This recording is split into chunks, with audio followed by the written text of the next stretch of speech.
Hi, it's Dorothy Guining with Scrapbooking Quebec. Today I'm here for the Scrapbook Nerd Online shop.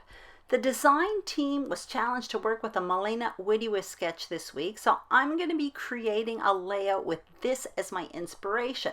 Now, I know right off the bat I want to use a collection that has tons of embellishments. I mean, look at that pumpkin border. What a great way to use up leftover embellishments. I'm going to be using the Simple Stories Vintage Great Escape collection. That's what you see on the screen, along with those alphas that are from Heidi Swap. And I got all of this at the Scrapbook Nerd Online shop, so I will put a link to the shop as well as everything I'm using in the description box below in case you're interested. Now, the only preparation I did in advance was select my 3 photos, and I also matted them.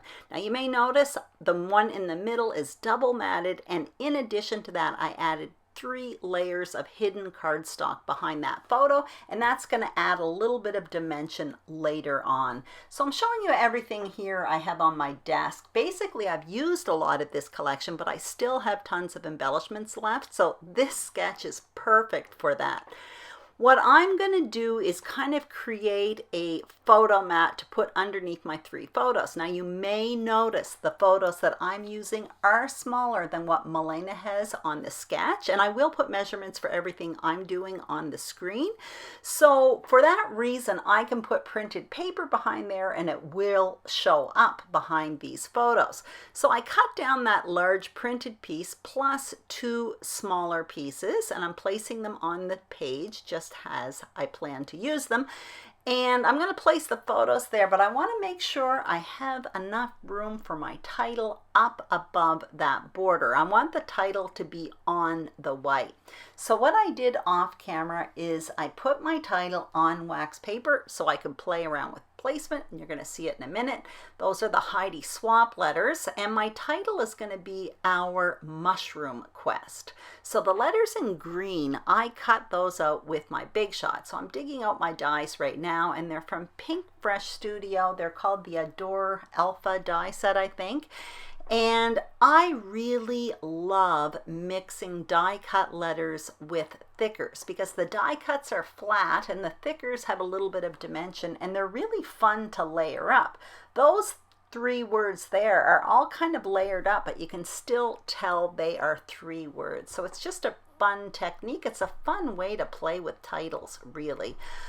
I need some journaling spots, and if you see that sketch in the top left-hand corner there, it's supposed to go right below the title. So I made myself 2 tags. Those are 2-inch strips of paper. I used a punch. It's from Stampin' Up, but tags are really easy to make. If you don't have a punch, all you have to do is cut a strip of paper, trim the corners on an angle, and punch a hole in the middle, and it gives you a nice little travel tag. So now what I'm going to do is adhere all of these page parts to the page because I know at this point how much room my title is going to take. And I will adhere the photos down, and then you're going to see I adhere the title to the page, and then you're going to see right after that I wished I hadn't adhered my title to the page because I end up having to lift it up. Anyway, that's what we're here for, to show you the mistakes we make. Anyway, so I'm going to adhere my title down. I am happy with that. But when I do get my embellishments out, I decide that I want to put something kind of behind that border on top of the page, and it goes underneath the title, and that's why I end up having to lift up the title. You're going to see it right now. I'm having a look through all of the embellishments before I select. Actually, what I'm doing now, as you can see, I'm going to tuck it there and I'm going to end up lifting my title. But if you have a collection that has 12-inch border strips as well, it would be a perfect place to use them.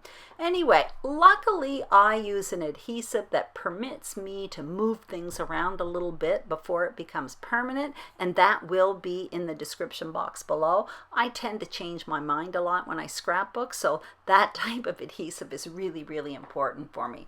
As you can see, I have all of those ephemera pieces out, and what I'm doing is creating a border across the page. So I start by doing 3 clumps of foliage at the 2 very extreme ends and 1 in the middle, and then I start filling in the other spaces with mushrooms and a few other things. Some of them I'm going to pop up on foam adhesive. So what you're going to see me do is get out a piece of white cardstock, and then I trace the ephemera pieces that I want to pop up on foam adhesive onto white paper. That's what I'm about to do right now. And then I'll stop the camera. I cut those pieces out with scissors. I simply adhere it behind those pieces of ephemera and add foam cardstock. So now I'm speeding up the film and adhering everything to the page just as I had done it before. This really is a fun way to use up tons of ephemera. It's a great way to use up leftover pieces because it's all in one big border. I think it doesn't become overwhelming. It's just like one big chunk. It's less overwhelming to me anyway than spreading ephemera all over the page. Anyway, now I'm getting into the sticker sheet, and I tuck a few of those tickets on the right side of the page, and it says like outdoor, hike, and stuff like that. I find there are a few holes in my border, so I go back into the ephemera package and I pick out another leaf and a few other things. So I tuck those in there. And now I find myself a few word expressions that says like, let's get lost and go outside. And I tuck those on the left-hand side. And I also put a leaf up behind those tags. I'm just tucking in little pieces here and there. I think I ended up putting about at least 20 decorations on this page, which is really a lot for me, but I don't find it looks overcrowded. Now what you see me doing is putting some reinforcers on those tags. So all I did was punch out a piece of scrap paper with a hole punch and a 1/2-inch circle punch, and I had forgotten to adhere those tags behind the photo, so that's what you see me fighting with right there.